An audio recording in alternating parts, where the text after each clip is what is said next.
For today's video mga abyan, no? Magtatanim tayo ng alugbate. So ito nakita ko sa Facebook at ginaya ko. So nakita ko na effective naman kasi malayo siya sa mga alaga nating mga manok. Kung meron tayong mga manok, no? Kasi sinasabit lang siya at hindi siya nalagay sa lupa at hindi siya naapakan.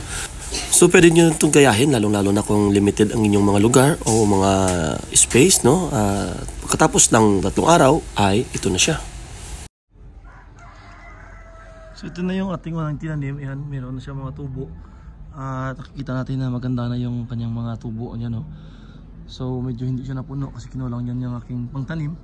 At ngayon dito meron tayong binili ako ng mga bago. Yan. So effective. So thank you sa nag-share nito sa Facebook. At ginaya ko yung pamamaraan at okay naman. At yung update sa ating talong, ayan, maganda yung ating talong ngayon, no? Yan. So malapit na tayong mag-pruning, no? Malapit na tayong mag-pruning. Ito yung ating tanglad at ito yung ating kangkong. Meron tayong tanglad doon, meron tayong daon ng sibuyas at meron tayong ampalaya. So yun yung ginawa nating plot, ay gagawa natin ng pataniman natin yun ng balatong or string beans, no? O tawag sa amin latoy. At saka meron din tayo ditong petchay.